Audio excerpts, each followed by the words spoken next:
Hamparan belantara hutan luas, sungai besar dan kecil nan panjang berliku, serta suhu yang tinggi menjadi kekhasan Kabupaten Bovendigul yang berjarak ratusan kilometer dari Jayapura, ibu kota Provinsi Papua.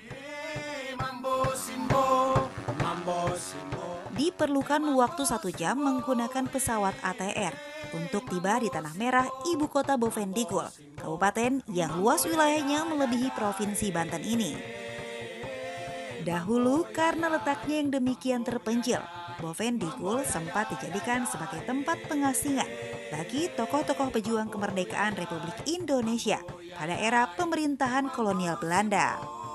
Bung Hatta sang proklamator dan Bung Syahrir adalah di antara mereka yang pernah menghuni bilik-bilik penjara di Bovendigul ini.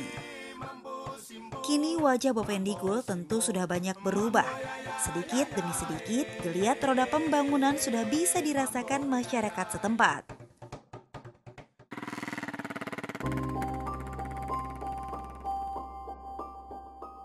Namun meski sudah tersentuh pembangunan, tak sedikit masyarakat di sejumlah desa di Kabupaten Bovendigul yang masih mengalami persoalan kesulitan air yang menjadi kebutuhan primer bagi masyarakat, terutama air minum. Kondisi geografisnya pun menjadi tantangan tersendiri.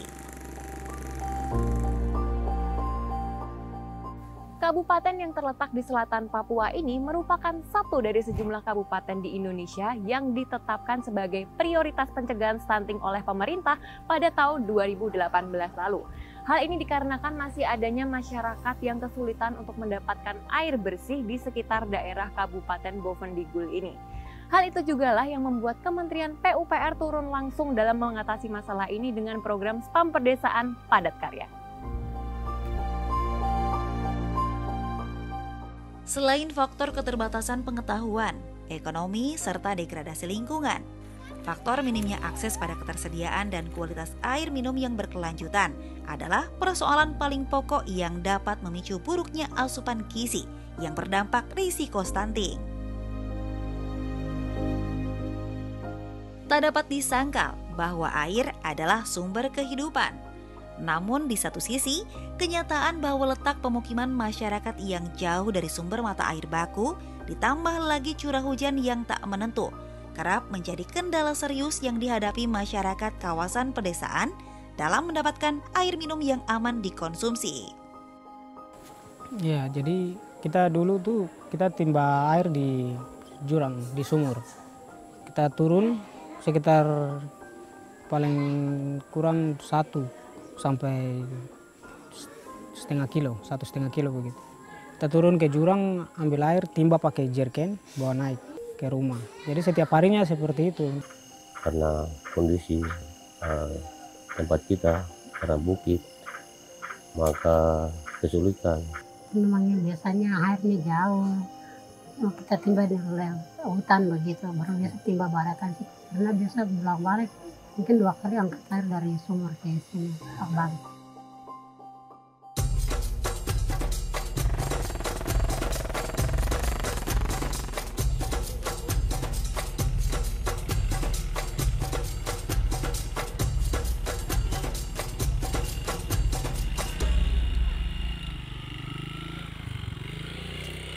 Selamat siang, Pak. Selamat datang. Ya, terima kasih. Saya Sera dari Jakarta. Dengan Bapak siapa?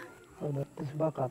Bapak ini tadi katanya dengan kepala kampungnya ya, Pak ya? Kepala Kampung Mawan. Nah, Pak, saya mau ngobrol-ngobrol dikit, boleh ya, Pak ya? Bisa. Nah, mau nanya nih, Pak. Saya tuh dengar-dengar katanya kalau di daerah sini tuh agak sulit ya, Pak, untuk mendapatkan air bersih. Benar. Nah, itu gimana, Pak? Biasanya kalau mau ambil air bersih itu harus ambil di mana? Dulu masyarakat itu ambil air itu di mata air. Itu mata Jaraknya kurang lebih ada 2 kilo.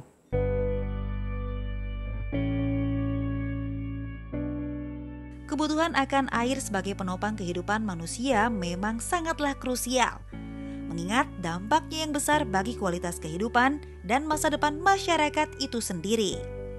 Terlebih, pencegahan stunting sebagai upaya agar anak-anak Indonesia dapat tumbuh dan berkembang secara baik dan optimal telah menjadi prioritas pemerintah agar kelak mereka mampu berinovasi dan berkompetisi di level internasional, seperti yang diamanatkan oleh Presiden Joko Widodo.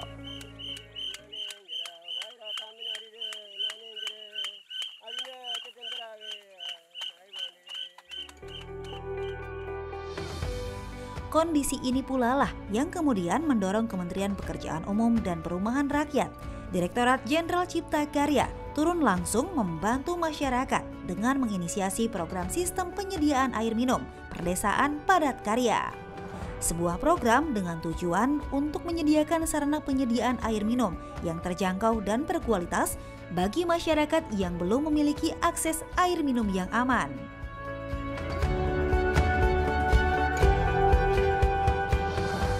Itu masyarakat biasa ambil air itu secara manual, ya sumur-sumur galian yang ada di pinggir-pinggir sagu. Jadi ada tanaman sagu, disitulah ada mata air, mereka turun timba. Dan ini kan risikonya sangat berat. Khusus untuk di Papua, pada awalnya ditetapkan 80 desa di 8 kabupaten. Bovendigul ini adalah salah satu kawasan atau kabupaten yang menjadi target penurunan prevalensi stunting. Jadi ditetapkan Desa Mawar ini mungkin salah satunya adalah desa yang tergolong stunting.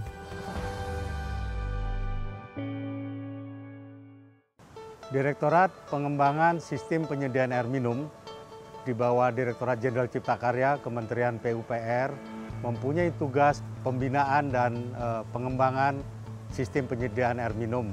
Kendala di air minum perdesaan ini dari sisi satu sumber daya manusia, kemudian kelembagaannya, dan kemudian juga tata kelola. Kalau kita bicara kelembagaan, tentu KPSPAM yang dibentuk ini harus sustain, harus keberlanjutannya memang dijaga. Yang kedua, sumber daya manusia. Sumber daya manusia ini tentu masyarakat yang mempunyai keinginan atau kemauan, willing untuk mengelola dan melaksanakan. Tentunya amanah. Nah, ini kami juga sedang menyiapkan bagaimana memberdayakan masyarakat untuk menangani itu. Kemudian, tata kelola yang lain adalah bagaimana dia mengembangkan. Inilah yang menjadi prioritas kami di Direktorat Pengembangan dan Sistem Penyediaan Air Minum.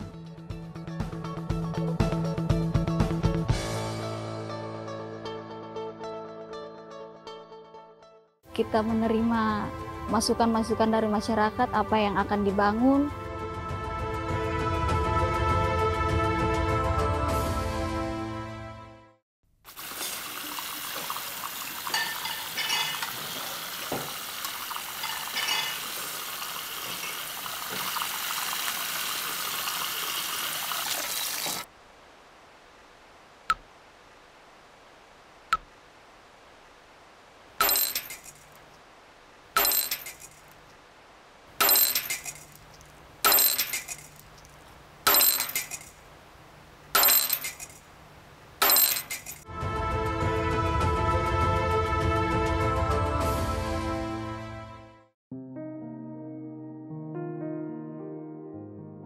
Kondisi geografis Kabupaten Bovendigul yang dikelilingi sungai, perbukitan dan belantara hutan, dan sarana infrastruktur yang belum sepenuhnya memadai, membuat sejumlah wilayah perdesaan terasa demikian sulit dijangkau.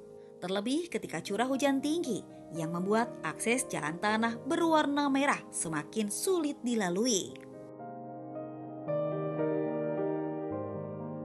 Kendati demikian, kendala kondisi medan yang sulit tak menyurutkan komitmen Kementerian Pekerjaan Umum dan Perumahan Rakyat untuk bersama masyarakat melalui program SPAM Padat Karya merealisasikan ketersediaan air minum yang berkelanjutan bagi warga perdesaan di pelosok Kabupaten Bovendigul.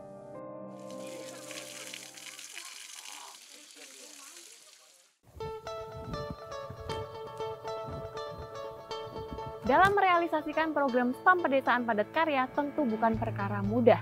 akses jalan yang berlumpur dan berliku kerap menghambat kendaraan yang akan mengantar material. Namun, hal tersebut tak mengurangi semangat para fasilitator dan masyarakat untuk mendapatkan air bersih yang layak konsumsi.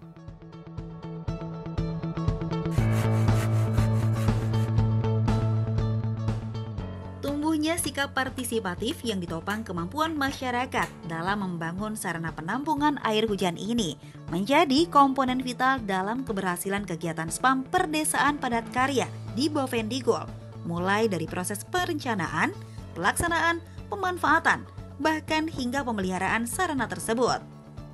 Sarana penampung air hujan pun menjadi pilihan utama bagi masyarakat. Hal ini tak lain agar mampu menyesuaikan dengan karakteristik wilayah perdesaan setempat dengan curah hujan yang tinggi. Pembentukan struktur pelaksana dan pembagian peran sesuai dengan kemampuan yang dimiliki masyarakat merupakan salah satu strategi yang diterapkan oleh para fasilitator agar kegiatan ini bisa terakomodir dengan baik, sekaligus sebagai wujud pemberdayaan dan pemberian kesempatan agar masyarakat menjadi pelaku dalam menangani kegiatan yang mereka inginkan. Program SPAM dari Kementerian PU di Kabupaten Bovendigul kita layani di 10 kampung. Ada kampung-kampung yang cukup jauh yang harus kita tempuh dengan menggunakan speedboat atau longboat. Perjalanannya bisa sampai 3-4 hari, dilanjutkan dengan jalan kaki. Dan juga ada beberapa tempat yang harus menggunakan pesawat karavan atau pesawat jenis kecil yang kemudian dilanjutkan lagi dengan menggunakan speed. Tahapan-tahapan yang kami lakukan, yang pertama kami melakukan sosialisasi desa di masyarakat, lalu kita menerima masukan-masukan dari masyarakat apa yang akan dibangun, kemudian kita rencanakan lokasi, lalu pembangunan dimulai, pekerjaan kita awasi dengan masyarakat sampai dengan selesainya pekerjaan. Masyarakat bersyukur karena bantuan dari SPAM Padat Karya sehingga masyarakat tidak perlu jauh-jauh lagi ke dalam hutan untuk mendapatkan sumber air bersih. Dalam pelaksanaan kegiatan pembangunan konstruksi sarana penampungan air hujan ini, spesifikasi teknis yang digunakan pun harus sesuai dengan standar yang telah ditetapkan. Daya tahan yang kuat dan juga memiliki tingkat keamanan yang tinggi.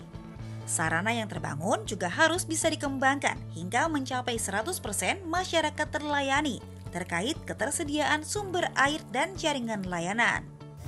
Masyarakat merasa bahwa salah satu beban mereka tentang kebutuhan air minum bisa dapat terjawab dan mereka dengan senang dengan bergotong royong kerja untuk menyiapkan fasilitasnya. Untuk kita bekerja sama dengan tim provinsi untuk kita bekerja dalam 90 hari yang kita bekerja untuk membangun air bersih. Dari faktor sumber daya manusia, setiap masyarakat yang terlibat dalam pembangunan sarana penampungan air hujan ini akan mendapatkan kompensasi sesuai dengan aturan yang wajar di lokasi tersebut dan juga menurut kontrak kerja yang sudah disepakati antara fasilitator dengan masyarakat. Keterlibatan masyarakat dalam program sistem penyediaan air perdesaan padat karya ini pun bukan tanpa alasan. Selain untuk menyediakan akses air minum yang terjangkau, aman, dan berkelanjutan di daerah perdesaan. Target lain dari pelaksanaan program ini adalah untuk menciptakan lapangan kerja baru yang bisa berdampak pada meningkatnya perekonomian warga. Saya ikut kerja, dapat uang, saya pakai beli makan, buat keluarga di rumah, mungkin istri pakaian, kebutuhan keluarga.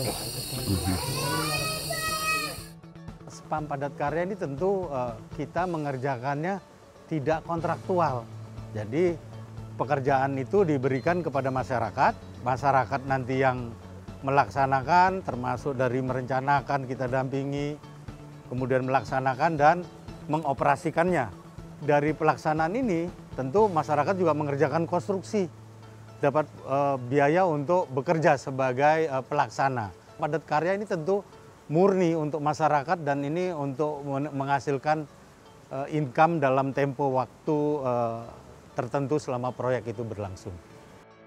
Sesuai dengan amanat yang diberikan oleh Presiden melalui Peraturan Presiden Nomor 2 Tahun 2015 tentang Rencana Pembangunan Jangka Menengah Nasional tahun 2015 hingga 2019, bahwa program ini harus bisa menciptakan lapangan kerja dan mengentaskan kemiskinan dengan tetap mempertahankan gotong royong dan partisipasi masyarakat desa. Dengan adanya kerjasama yang solid antara fasilitator dan masyarakat, maka pengerjaan sarana penampung air hujan ini dapat selesai tepat waktu.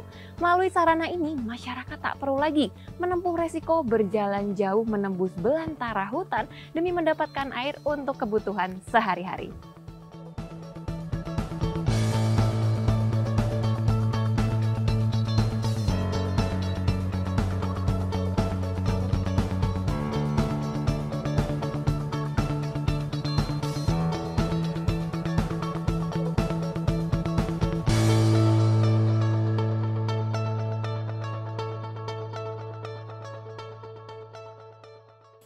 Kepada masyarakat kami harapkan supaya sarana dan prasarana yang ada ini bisa dijaga sehingga bisa terawat dengan baik.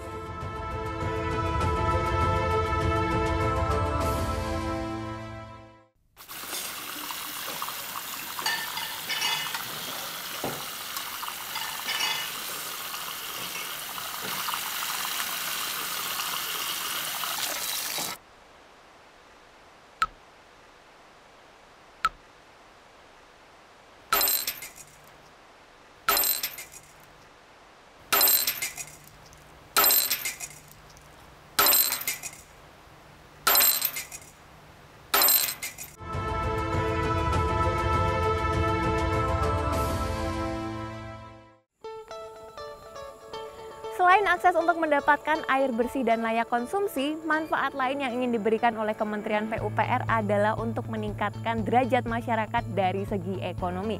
Maka dari itu, melalui program Spam Perdesaan Padat Karya, masyarakat dapat memperoleh lapangan pekerjaan baru yang bisa dijadikan sebagai sumber penghasilan.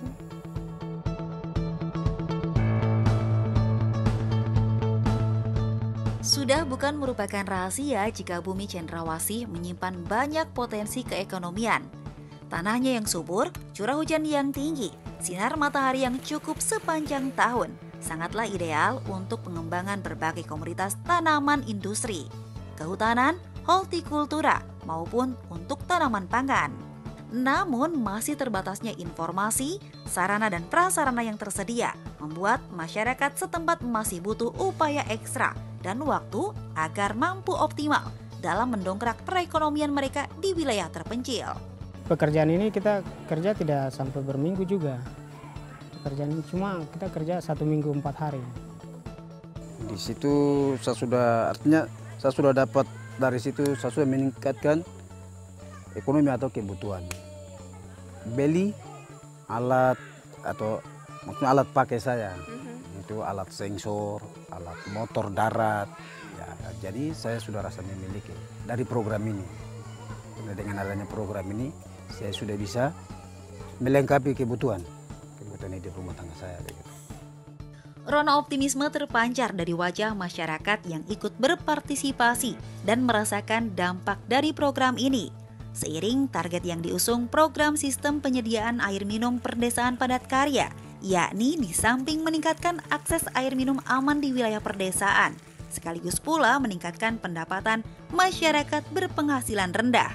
Dengan demikian, roda perekonomian desa seiring waktu akan semakin membaik.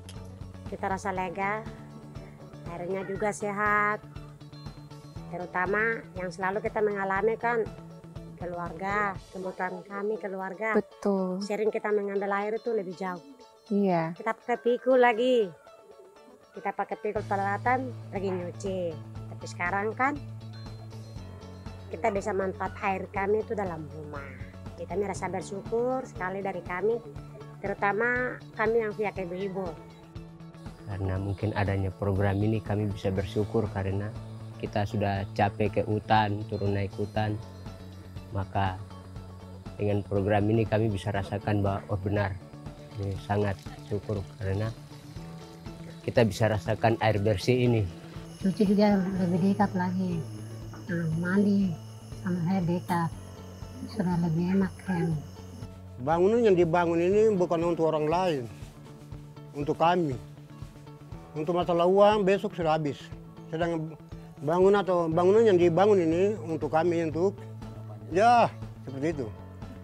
Jadi bukan saya tapi warga yang ada di sini punya pikiran kan sama seperti begitu. Salah satu kunci berkembangnya suatu daerah adalah dengan terbangunnya sarana dan prasarana yang layak bagi warganya. Namun, kunci yang tidak kalah penting adalah merawatnya. Diperlukan niat dari pembangun dan pengguna untuk mempertahankan sarana yang ada dengan disiplin dan kebiasaan. Manajemen pemeliharaan wajib dijalankan untuk merealisasikan perawatan dan pemanfaatan atas sarana tersebut.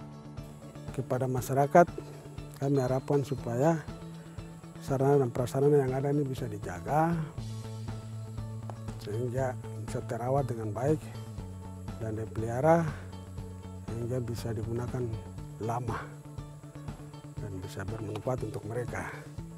Hal ini senada dengan prinsip kerja dari Padat Karya, yaitu inklusif, partisipatif, gotong royong, transparan, efektif, swadaya, swakelola, dan yang paling utama adalah semua kegiatan harus disepakati dalam musyawarah desa. Sehingga semua pelaksanaan program SPAM Perdesaan Padat Karya dapat menciptakan kegiatan yang berdampak pada peningkatan pendapatan masyarakat desa tersebut.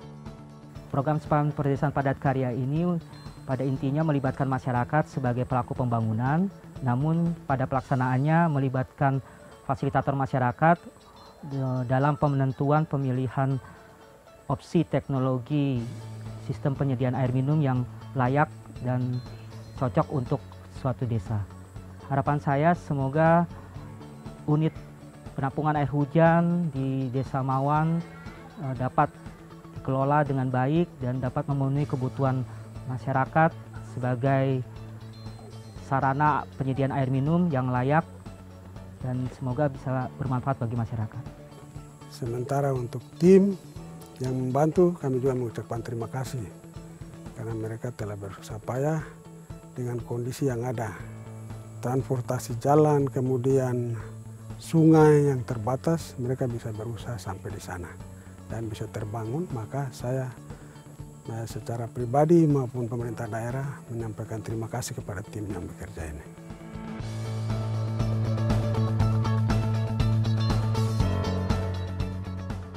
Kementerian Pekerjaan Umum dan Perumahan Rakyat mendukung upaya percepatan akses air minum dan sanitasi bagi masyarakat Indonesia. Kami berkomitmen penuh mendukung capaian target pembangunan berkelanjutan yang telah menjadi kesepakatan internasional.